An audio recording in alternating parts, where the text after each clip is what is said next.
The number of UFO sightings in Canada is soaring tenfold over the past 25 years. In Manitoba, you may see all sorts of things in the sky. Planes, birds, perhaps even a UFO. Yeah, it seems our province is a hotspot for unidentified flying objects. Washington, Montana, and Vermont are at the top of a new list for having the most UFO sightings in the U.S.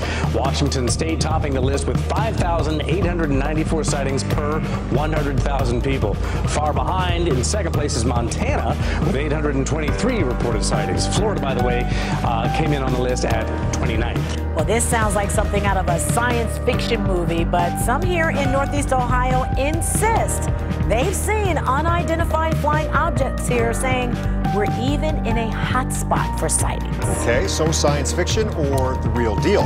What do you think?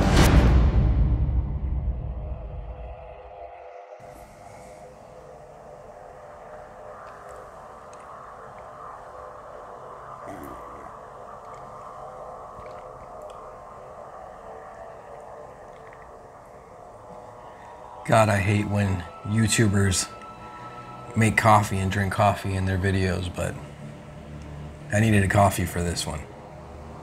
Or whether it might be from out of this world, the Coachella Valley is well known for unusual sightings in the night sky. And it turns out there might be a reason.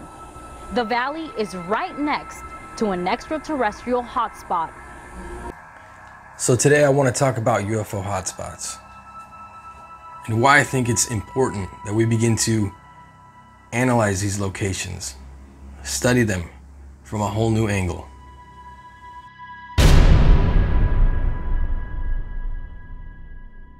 A location where you are more likely to have a close encounter, because for some reason the phenomenon is drawn to this location. Or it might be deeper than that. Somehow the phenomenon is tied to these locations. When you start doing research on this topic, you'll quickly find that there are a plethora of spots around the world that are considered UFO hotspots. Some of you may argue that certain locations are not hotspots, while the people there will claim that they are.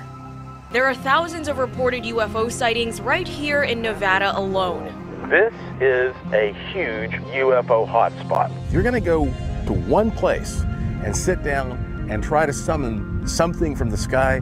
This is the one place you should do it.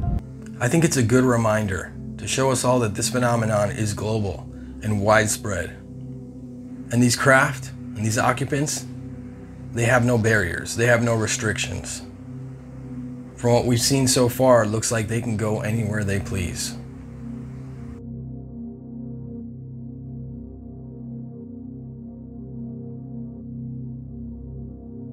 I'm making this video now because I believe it's important that we begin to look at these locations and analyze them, try to figure out what makes them different.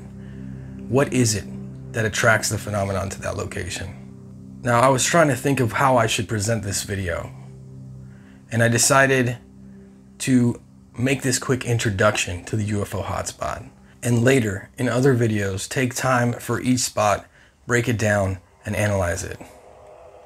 So this video is just to put this on your radar, remind you that these locations exist and they are a big part of the UFO phenomenon.